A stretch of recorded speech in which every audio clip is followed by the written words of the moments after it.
مزید ہو. پھر ایک بات مزید، ابھی تو میں نے وہ بتایا نا، ایک مزید آپ کو یاد ہوگا کہ جب حضرت سیدہ ختیجہ رضی اللہ تعالیٰ وصال کر جاتی 10 ہجری میں، 10 نبوت میں، جب نبوت کے 10 سال ہوئے تھے تو سیدہ ختیجہ رضی اللہ تعالیٰ عنہا وہ دنیا سے پردہ کر جاتی.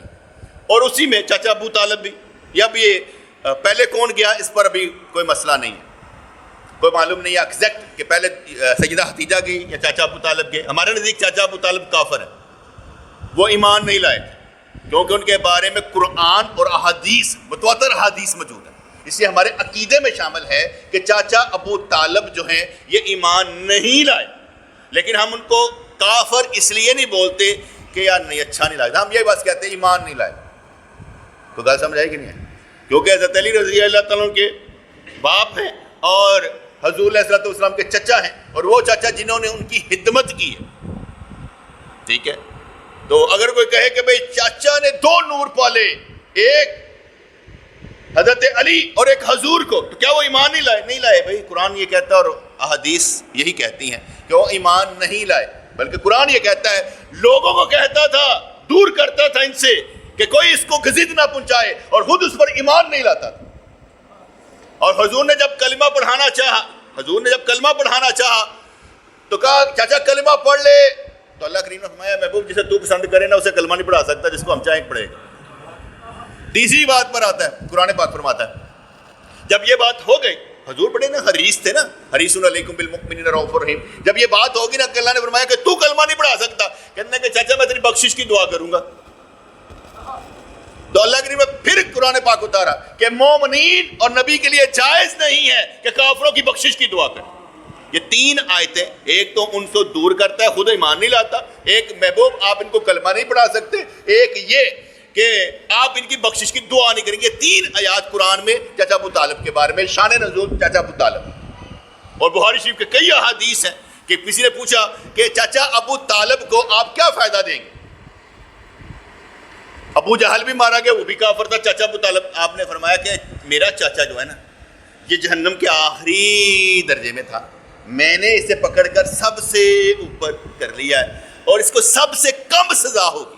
میرے چچا کو کم سے کم سزا ہوگی. پھر سزا کم سے کم جو نبی نے بتائی وہ کیا تھی؟ کہا اس کو جوتے جو ہے نا آگ کے پہنائے جائیں گے جس سے اس کا دماغ پریشر کوکر کی طرح کھولے گا. یہ کم سے کم جہنم کی سزا. ویسے تو ہم نے جہنم میں جانا ہی کوئی نہیں، ڈرنے کی ضرورت نہیں ہے اگر آپ نیک عمل کرتے ہیں. اگر آپ اللہ تعالیٰ سے محبت کرتے ہیں پھر نہیں جانے لگے. اور جس کو اللہ بخش دیتا ہے اس کی ایک ہی نشانی میں نے آگے بتایا، جس کو اللہ کریم بخش دیتا ہے اسے نبی کا امتی بنا کر، پیارا بنا کر، اسے سیدھے راستے پر چلا کر بخشتا ہے. یہ نہیں ہو سکتا کہ بندہ گنہگار بھی رہے بخشا گیا ہو. جیسے میں نے اکثر سمجھایا، کنجری نے کتے کو پانی پلایا بخشی گئی، پھر کنجری نہیں رہی. پھر واپس آتا ہوں، چاچا ابو طالب اور سیدہ ختیجہ رضی اللہ تعالیٰ عنہ ایک ہی وقت میں، ایک ہی مہینے میں، ایک ہی سال میں دنیا سے چلے گئے. اور اکثر یہ کہا جاتا ہے یہ عام الحزن ہے، غم کا سال ہے. آپ سمجھیں، عام الحزن ہے، غم کا سال ہے. جیسے ہاتھی والوں نے، ابرہا نے جب لشکر بھیجا اور خانہ کعبہ کو تباہ کرنا چاہا تو کہا کہ عام الفیل، ہاتھی لے کر آیا تھا، کہ عام الفیل ہاتھیوں والا سال تھا. یہ بات یاد رکھیے گا کہ عام الحزن یہ میرے نبی نے نہیں فرمایا، کسی حدیث میں نہیں آیا، کسی صحیح حدیث میں نہیں آیا کہ نبی نے فرمایا ہو یہ سال عام الحزن ہے اس لیے اسے سال مقرر کیا جائے، غم کا سال ہے. یہ نبی نے مقرر نہیں کیا، اس کی کوئی حدیث موجود نہیں ہے. اگر کوئی کہے کہ نبی نے نہیں فرمایا عام الحزن تو نہیں فرمایا. یہ کنہوں نے کہا معلوم ہی نہیں. سیرت نگاروں نے کتابوں میں لکھا، جنہوں نے سیرت کی کتابیں لکھی عام الحزن لکھ دیا. نبی کا فرمان نہیں ہے، نبی کا فرمان نہیں ہے کہ غم کا سال ہے. ایک حدیث سناتا ہوں. حضرت عائشہ صدیقہ طیبہ طاہرہ رضی اللہ تعالیٰ عنہ نے نبی پاک علیہ السلام سے پوچھا کہ یا رسول اللہ صلی اللہ علیہ وسلم احد سے زیادہ آپ پر کوئی بھاری دن تو نہیں گزرا ہوگا جو احد کے میدان میں آپ کے ساتھ ہوا. کڑیاں جڑ گئیں، دندان مبارک تھوڑے سے پھر گئے، ٹھیک ہے، کان پڑی میں وہ خود گھس گئی، نکالی گئی، 70 صحابہ شہید ہو گئے, 70 زخمی ہوئے, واپس آئے, ہزیمت کا سامنا کرنا پڑا. ہم نے کہ یا رسول اللہ صلی اللہ علیہ وسلم احد سے زیادہ تو آپ پر کوئی دن باری نہیں گزرا ہوگا, پریشان نہیں گزرا ہوگا, غمناک نہیں گزرا ہوگا. فرمانے لگے نہیں عائشہ, جب میں اپنا علاقہ چھوڑ کے, مکہ پاک چھوڑ کر طائف کی بستی میں گیا کہ ان لوگوں کو اسلام کی پیشکش کرتا ہوں, جب میں نے ان کو اسلام پیش کیا اور انہوں نے پتھروں سے مجھے مارا, خون ٹپک رہا تھا, جوتی خون کی وجہ سے جڑ گئی تھی, ساتھ ہی جڑ گئی تھی, اور مجھے ہوش نہیں رہا, اتنی تکالیف میں باہر نکلا تو بدلی سے حضرت جبرائیل علیہ السلام مجھے دیکھ رہے تھے. انہوں نے کہا کہ یہ پہاڑ کا فرشتہ موجود ہے, آپ حکم دیں. اس نے عرض کی یا رسول اللہ اگر حکم دیں ساتھ میں لا لوں. ہم نے کہا نہیں, ان کی نسلوں میں سے وہ نکلیں گے جو توحید والے ہوں گے, شرک نہیں کریں گے. باری دن تھا, نبی کریم علیہ السلام نے فرمایا باری دن تھا. کون سا؟ طائف کی بستی والا باری دن تھا, یعنی احد سے بھی باری دن. آپ نے اس وقت بھی کوئی حزن کی بات نہیں کی, غم کی بات نہیں کی. تو عام الحزن جو کہا جاتا ہے یہ سال کوئی نبی نے مقرر نہیں کیا. تو گل سمجھ آ رہی ہے کہ نہیں آ رہی؟ اسے یہ کہنا عام الحزن غم کا سال تھا.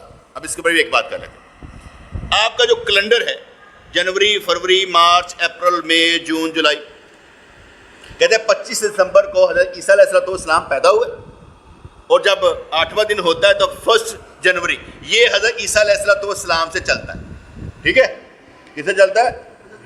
عیسیٰ علیہ السلام. کتنے مہینے ہوتے ہیں؟ 12. جنوری, فروری 12 ہوتے ہیں. ایک ہفتہ Monday, Tuesday, Wednesday, Thursday, Friday, Saturday, Sunday. ٹھیک ہے, کبھی 30 کا مہینہ اور کبھی 31 کا مہینہ ہوتا ہے. اور جب آپ محرم میں آتے ہیں, محرم, سفر, ربیع الاول وغیرہ, یہ چاند کے گرد گھومتے ہیں. یہ چاند کے گرد گھومتے ہیں, کبھی 29 کا ہوتا ہے اور کبھی 30 کا ہوتا ہے. وہ 30 کا ہوتا ہے, 31 کا ہوتا ہے. اس کے بھی ہفتے مقرر ہیں, نام بھی لکھے ہوئے ہیں, محرم, سفر, ربیع الاول. 29 اور 30 کا ہوتا ہے. اب میں سمجھانا کیا چاہتا ہوں, یہ کیلنڈر ہے عام الحزن, غم کا سال. کتنے ہفتے سن وہ, کہڑا کہڑا دن سی, کہڑا مہینہ سی, انہیں کوئی مہینے نہ آنے. تسی ساون بھادوں رکھتے ہو, ساکھ وغیرہ, مجھے نہیں معلوم ان کاموں کا, سون بھادوں وغیرہ کہ یہ جو ایک پورا کیلنڈر ہوتا ہے وہ بھی ایک کیلنڈر ہے, اس کی بھی تاریخ ہے. عام الحزن کی تاریخ ہی کوئی نہیں. عام الفیل, ہاتھی والے نے حملہ کیتا سی, اور ہاتھی والے نے جب حملہ کیا تھا تو 55 دنوں کے بعد سرکار پیدا ہوئے تھے, یعنی اس دن تو بعد یہ. لیکن عام الفیل کوئی بھی اور عام الحزن کوئی سال نہیں ہے. تو گل سمجھ آ رہی کہ نہیں آ رہی؟ سال نہیں ہے. اس کے علاوہ حضور علیہ السلام نے کیا پورا سال ہی غم منایا؟ 10 نبوت کو حضرت حتیجہ رضی اللہ تعالیٰ عنہ, رمضان المبارک 10 رمضان المبارک کو حضرت حتیجہ کا وصال ہوتا ہے. 10 رمضان کی کیا کہتے ہیں, وصال کا دن, اس لیے ہم اس کا تذکرہ بھی کرتے ہیں روزوں میں بھی. 10 رمضان المبارک حضرت حتیجہ رضی اللہ تعالیٰ عنہ ان کے وصال کا دن ہے, اور کہا جاتا ہے رمضان یا شوال میں سرکار نے حضرت سودا رضی اللہ عنہ سے نکاح کر لیا. تو بات سمجھ آئی کہ نہیں ہے؟ آئی نا ایک عورت خولا رضی اللہ تعالیٰ عنہ سے شاید, انہوں نے کہا سرکار بچیاں دی وجہ پریشان ہو, کوئی رشتہ دیکھا؟ ہم نے ہاں دے, کیونکہ باہر نہیں نکل پا رہے تھے. کہا دیکھ, کہا 2 رشتے جے, ایک حضرت حتیجہ رضی اللہ تعالیٰ عنہ حضرت سودا رضی اللہ تعالیٰ عنہ کا, ایک حضرت عائشہ صدیقہ طیبہ طاہرہ کا. تو انہوں نے کہا دونوں سے بات کر. حضرت سودا رضی اللہ تعالیٰ عنہ کے پاس گئی, انہوں نے کہا مجھے قبول ہے. حضرت عائشہ صدیقہ کے والد صاحب سے بات کی, حضرت ابوبکر صدیق سے. آپ نے فرمایا وہ تو میرے بھائی ہیں. حضور نے فرمایا روحانی بھائی, جسمانی بھائی نہیں, ایک خون نہیں ہے, شادی ہو سکتی ہے. کہا اس کا تو آگے ہی منگنی کر دی گئی ہوئی ہے, اپنی موتم بن جبیر سے کی گئی تھی. کہا اس کی تو پہلے ہی منگنی کر دی گئی تھی, تو میں اس کو توڑنا نہیں چاہتا. اس لیے پہلے حضرت سودا رضی اللہ عنہ سے آپ کا نکاح ہوا. جب اس کافر نے حضرت عائشہ صدیقہ کو کہا کہ تیرا دین کوئی اور ہے, اس لیے چھوڑ دیا, تو پھر حضور سے آپ کا نکاح ہوا, رخصتی نہیں ہوئی. رخصت مدینہ پاک میں آ کر حضرت ابوبکر صدیق رضی اللہ عنہ عرض کی سرکار آپ اپنی بیوی کو لے کر نہیں جاتے؟ کہا پیسے نہیں ہیں حق مہر دینے کے لیے. کہتے مسئلہ ہی کوئی نہیں ہوتا, حق مہر کھائے جاتے ہیں. سارے چور اللہ ماشاء اللہ, سارے حق مہر چوری کرنے والے.